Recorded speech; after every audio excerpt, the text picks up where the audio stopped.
Tahukah kamu bahan makanan pokok seperti beras menempati posisi penting sebagai bahan makanan di dunia? Beras menjadi sumber makanan lebih dari 2/3 populasi dunia. Setiap hari lebih dari 600 juta orang di seluruh dunia memakan nasi. Kebutuhan akan produksi beras ini masih ditopang oleh produksi tradisional dan sebagian lainnya sudah digarap dengan lebih serius dengan teknologi modern. Jika di Indonesia, minat untuk menjadi petani mulai berkurang untuk generasi selanjutnya, baik dikarenakan akan pandangan petani bukan pekerjaan yang bergengsi, hingga masalah-masalah yang dihadapi oleh petani, seperti ketersediaan pupuk yang langka dan harga panen yang anjlok. Kondisi ini berbeda dengan yang dihadapi oleh negara maju seperti Australia. Australia telah berhasil menggarap padi sebagai suatu bisnis yang menguntungkan dan menyediakan pekerjaan bagi ribuan orang, serta memainkan peranan penting dalam ekonomi regional Australia. Lalu, bagaimana petani Australia berhasil mengembangkan bibit padi dan menghasilkan lebih banyak beras per hektarnya daripada dimanapun di dunia? Yuk kita ikuti liputannya bersama Rekayasa Teknologi.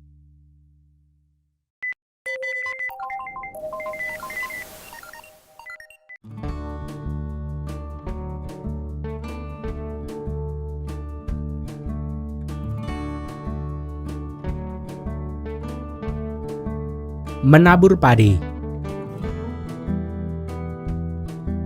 Sebagian besar produksi beras di Australia ditanam di pertanian beririgasi di selatan New South Wales dan Victoria Utara antara bulan Oktober dan April. Padi hanya dapat ditanam di tanah yang telah disetujui dan memenuhi kriteria aturan penanaman padi yang ditetapkan oleh perusahaan irigasi mereka. Para petani mulai menyiapkan sawah mereka pada bulan Juli dan Agustus. Mesin traktor laser meratakan lahan dengan menarik tepian dan memberikan pupuk yang membantu padi tumbuh dan tetap sehat pada tahap awal pertumbuhan. Penanaman biji padi yang baik dilakukan pada bulan Oktober hingga awal November. Banyak petani di Australia menggunakan pesawat untuk menabur benih padi di teluk yang sudah terisi air. Mereka menggunakan teknologi pemandu satelit untuk menyebar benih secara merata di seluruh teluk. Selain menggunakan pesawat, petani juga dapat menyemai padi menggunakan mesin penyemai gabungan atau jenis lainnya. Setelah lahan ditanami, ladang dibilas dengan air dan dikeringkan beberapa kali sebelum air permanen diterapkan di sekitar bulan Desember. Inisiasi air dan paniko. Penyiraman tanaman padi sangatlah penting. Petani padi mengelola air dengan hati-hati untuk mendapatkan tanaman sehat yang menghasilkan banyak beras.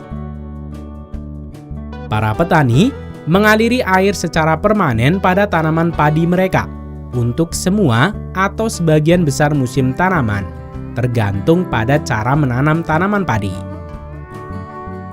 Pembatas aliran dengan beton seperti ini di antara fase padi memungkinkan air mengalir dari satu teluk ke teluk berikutnya, dan petani dapat menaikkan atau menurunkan pintu untuk mengontrol aliran air.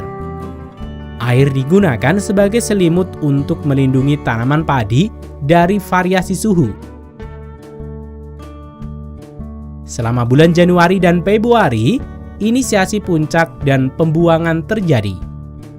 Fase ini sangat penting karena pada fase ini kepala padi terbentuk dan biji mulai berkembang.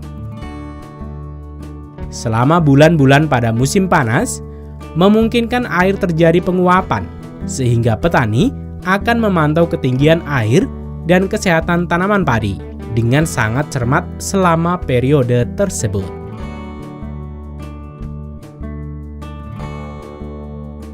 Saat biji-bijian mulai matang, para petani mengunci teluk atau saluran air ini sehingga tidak akan ada aliran air yang masuk dan padi akan menggunakan sisa air untuk menyelesaikan pertumbuhannya. Memutuskan kapan mengunci air untuk panen adalah keputusan yang sangat penting. Mengunci saluran air terlalu dini akan menurunkan hasil dan menurunkan kualitas gabah.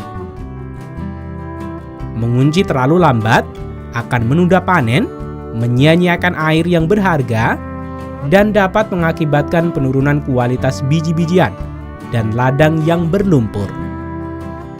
Sebelum panen, petani akan memeriksa kadar air pada beras dengan alat pengukur kelembaban. Ketika biji-bijian mengandung sekitar 22% kelembaban, artinya tanaman ini siap untuk dipanen. Pemanenan beras. Padi biasanya dipanen dari Maret hingga Mei dengan menggunakan mesin yang disebut dengan pemanen gabungan. Mesin ini biasa juga disebut sebagai tajuk oleh petani. Panen yang hati-hati sangatlah penting agar gabah tidak rusak. Mesin pemanen memisahkan biji-bijian dari jerami. Kegiatan ini disebut dengan pengirikan. Setelah padi dipisahkan dari jerami, padi akan disimpan di tempat bak penampungan dari mesin pemanen ini. Saat bak sudah penuh, mesin pemanen akan memindahkan padi ke truk atau traktor pengangkut yang sering disebut juga nampan pemburu. Disebut demikian karena traktor pengangkut ini akan selalu mengikuti mesin pemanen sambil terus beroperasi. Dengan cara ini, petani dapat menghemat banyak waktu. Selanjutnya, traktor pengangkut akan menurunkan padi dari bak pengejar ke truk di pinggir pedok. Selanjutnya, truk pengangkut akan mengangkut padi ke gudang penyimpanan beras untuk dikeringkan. Padi akan dikeringkan di dalam gedung sampai mengandung sekitar 14% kelembaban. Setelah padi dikeringkan dengan sempurna pada gudang penyimpanan, selanjutnya padi siap diangkut ke penggilingan padi. Penggilingan padi.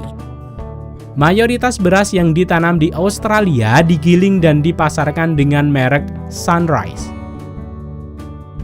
Sunrise telah memasarkan beras di Australia selama lebih dari 50 tahun. Dan merupakan salah satu pengekspor produk makanan bermerek terbesar di Australia dan salah satu perusahaan makanan beras terbesar di dunia. Ketika padi tiba di tempat penggilingan padi, setiap butir beras kemudian harus melalui sejumlah langkah untuk memastikan hanya biji-biji kualitas terbaik yang ada di piring makanan kamu. Pertama-tama, lapisan luar tanaman padi harus dihilangkan untuk memisahkan gabah dari kukun tanaman padi. Ini disebut dengan penggilingan. Penggilingan padi menghasilkan sedikit limbah, sehingga kulit gabah atau katul ini juga akan disimpan dan siap untuk digunakan pada produk lain seperti makanan hewan. Setelah dikupas, bulir beras baru kemudian digiling, dipoles, dan disortir yang selanjutnya siap untuk dikemas. Semua butiran beras memulai perjalanannya sebagai beras merah, namun butiran putihnya adalah hasil dari penggilingan berulang kali yang memunculkan butiran mutiara di dalamnya. Hal yang unik adalah Sunrise juga memotret setiap butiran beras untuk memeriksa ukuran dan warnanya. Ini disebut dengan menyortir. Biji-bijian yang pecah atau tidak sesuai akan disingkirkan. Hasil sortiran ini akan dipisahkan dan digunakan untuk membuat produk lain di supermarket, seperti produk tepung beras dan sereal.